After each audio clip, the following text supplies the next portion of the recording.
I just got fired up to do this because we looked at how many great songs Nickelback had. Brad was saying they went downhill. No, they didn't. They brought the heat. And honestly, if I could play Nickelback, why I broke this down, I think I'd give the good emphasis of why I think that Coby Mayo should be getting more opportunities and why I'd like to see Coby be the third baseman while Jordan Westburg's out. So let's run with this. We understand what Coby Mayo can do with the bat. And you're seeing it in spring training. The kid is on fire. This was earlier this spring so far. He's been hitting balls left and right. That ball is launched. And the theme here for Coby is Coby on inside pitches can hit it a mile.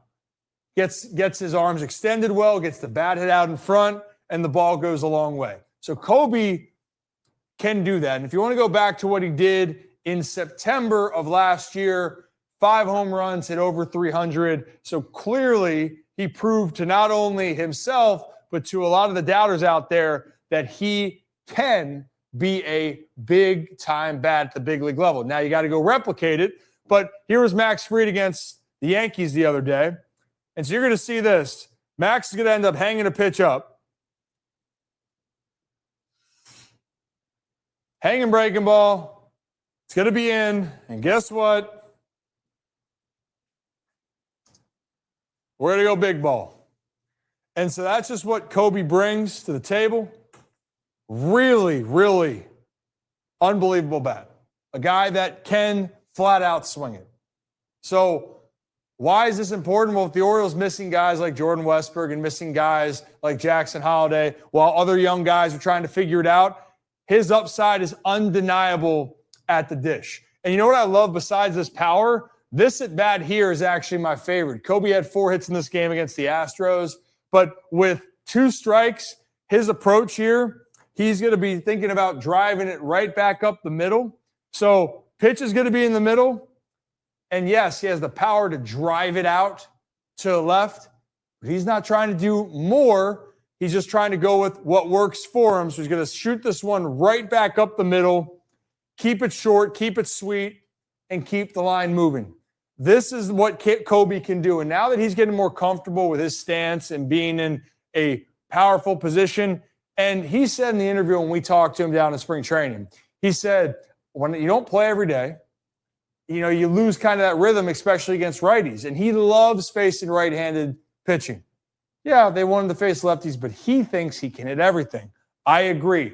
Upside is there. The one thing that people are going to question or that they get on him about is his infield play.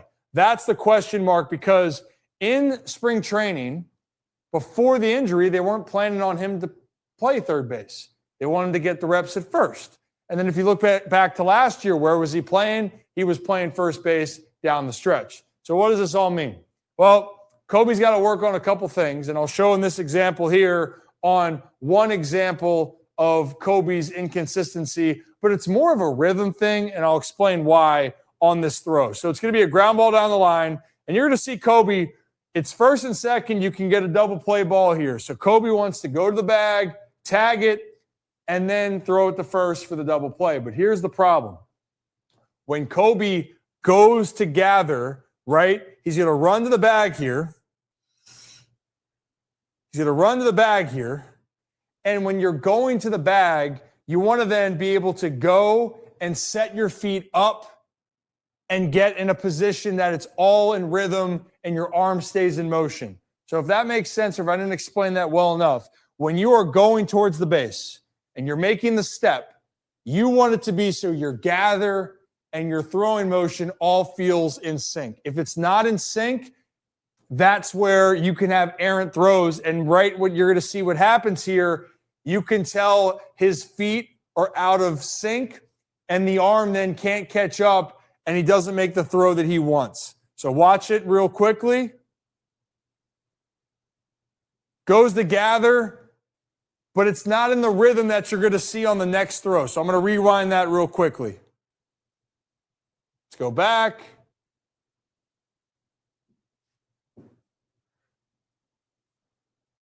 Even a little bit further. I want to go back all the way, get even a better glimpse.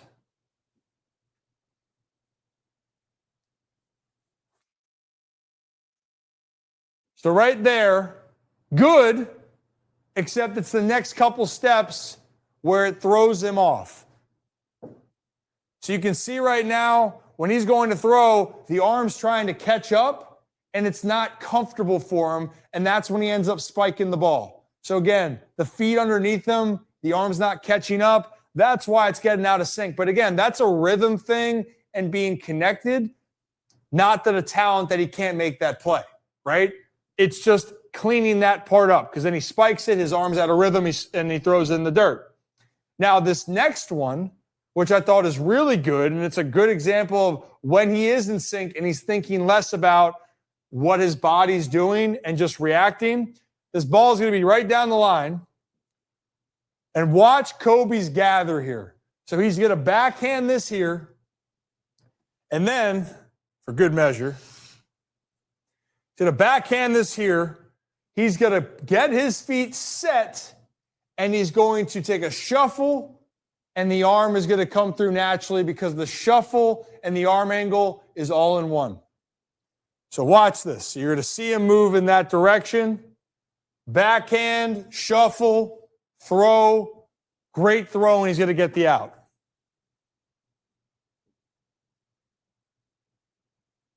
Gather, shuffle, great. And that's a tough play, especially for a guy that hasn't been over there, but Coby's got an extremely strong arm. Extremely strong. Let's watch that one more time. Bring it on back. Here we go. Ground ball. Watch his feet. Gathers. Sets. And now look at his body in a way better position. Body's going forward, and he's letting that thing eat. And zoom over there. Close play, but that's what Coby can do. And we're going to see the other angle here. But he just needs confidence, in my opinion. That's all he needs. He's got physical talent, and you're not asking him to go and be this top defensive player. You just need him to be comfortable with what he can do. And so right here, he's a bigger guy, so he's got to be a little bit more comfortable in his stance. Now, if you get too wide on something, on a stance, then it sometimes can feel hard to move left to right. So, but for being bigger, you got to be slightly wider so you feel like you can get lower if there's a harder hit ball. But for Coby, watch this step. Pretty good. Crossover going. But the thing for me is it's not going to be always perfect and fluid, but this gather was. This part was. And that's the reason why makes a good throw to first.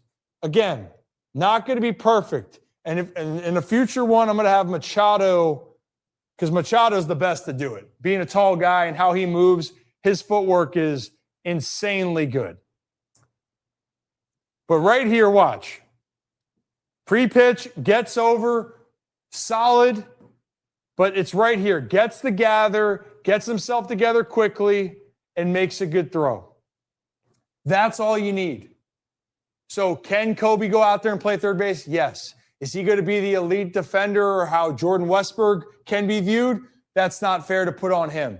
But Coby Mayo playing third, I truly do believe he has the upside with this, and all he needs is the confidence with this and with this, and he could turn into a big piece of this offense and with this team while Jordan Westberg misses time. If you like this video, though, hit that like and subscribe button. Channel members, you see it first, so appreciate you guys.